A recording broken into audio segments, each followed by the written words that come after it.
Rick Harrison's Pawn Stars, once a successful family business, is now falling apart due to scandals, lies, and lawsuits. Chumley, the comic relief of the show, gets caught with substances and guns while Corey makes bad choices.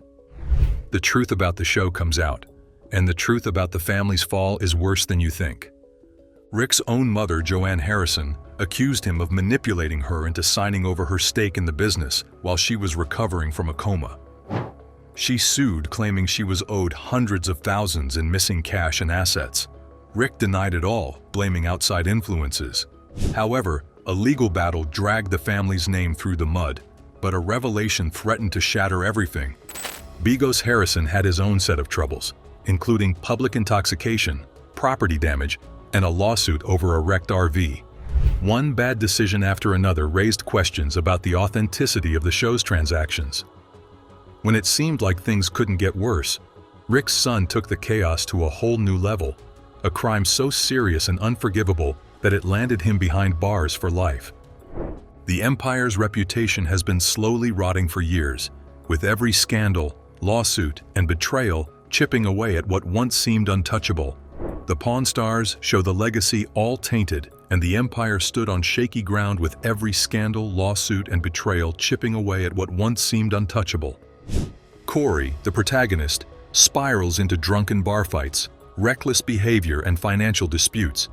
His rap sheet keeps growing, but he is still smiling for the cameras like nothing happened.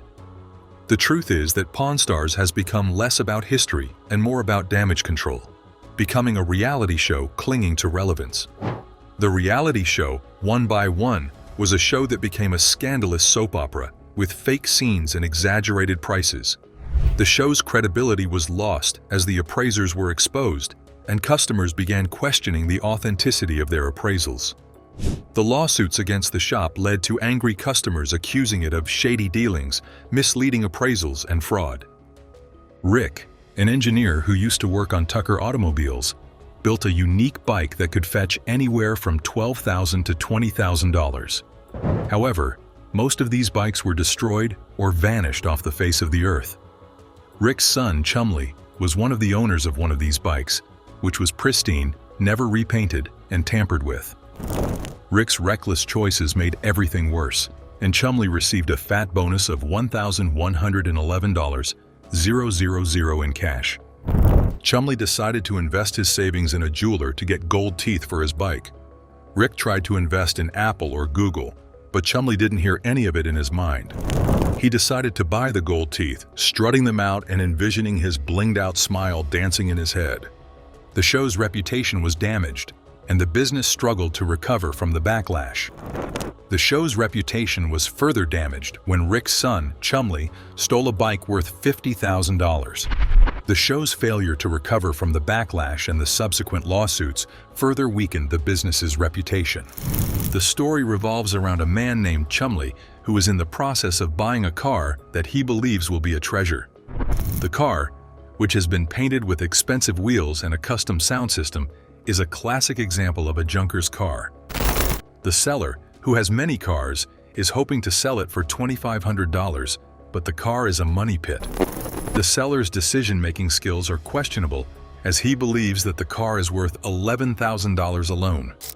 Rick, the voice of reason, throws out a $1,000 counteroffer, but before anyone can pull Chumley away, he is locked in at $2,000. This situation is similar to the pawn shop's most reckless spender who had acquired a car he had no business owning. Rick, who has seen his fair share of financial disasters, is unable to keep a straight face.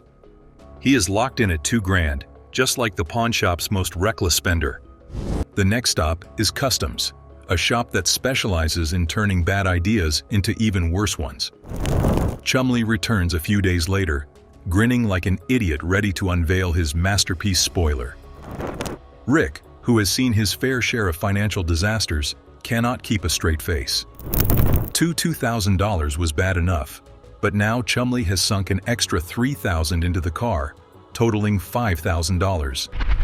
The story highlights the importance of considering the potential consequences of making such decisions, as well as the potential consequences of not doing so. The story highlights the importance of being cautious when making decisions and the consequences of not doing so. The story revolves around a family shop that sells rare collectibles and antiques. The owner, Chumley, is overjoyed with the car's ability to bounce up and down on command, but the shop's eldest member calls it the most ridiculous thing he has ever seen. The shop's eldest member even offers the old man a ride, which Chumley finds unimpressed. The next case involves the infamous jukebox, which was supposedly a vintage collector's piece. The seller, eager to sell the jukebox, talks about its rarity and how music lovers would trip over themselves to own it. However, the jukebox is a nightmare due to its ancient wiring, cracked casing, and barely working. The seller, Rick, attempts to convince Chumley that the deal is worth it, but the man is too far gone. Rick sweetens the deal by suggesting that it could be flipped for 10 grand if the right person comes along. By the time the dust settles, Chumley has burned another 3 grand on the jukebox. Harrison, a wise businessman, turns a dingy shop into a TV empire on the screen. He is known for his handshake and word of mouth, but the truth behind staged haggling and scripted real deals is messier. In the event that the issue is ultimately brought to light, it is not only humiliating, but also detrimental to one's career. Pawn Stars has been brought to its knees, and the harm that was inflicted against the store has been made. Pawn Stars was a well-known tourist destination that depended on the faith that customers had in its brand and reputation in order to appropriately value and appraise items. On the other hand, confidence began to erode as suspicions began to circulate that not all legitimate objects were, in fact, genuine. This resulted in litigation, controversies, and public humiliation. In the case of the Turning Point gold coin scandal, the firm in question was one that plastered Rick Harrison's name all over their advertisements in an attempt to persuade individuals to purchase rare pieces they said were made of gold. As soon as consumers discovered they had been tricked, the firm vanished into thin air, leaving behind clients with empty wallets and a more irate disposition. There was a steady stream of lawsuits filed by irate former supporters who had become steadfast adversaries. The last bombshell was the one that could not be fabricated. It was the one that did not involve questionable investments or unethical business dealings. The one that resulted in his kid being sentenced to confinement.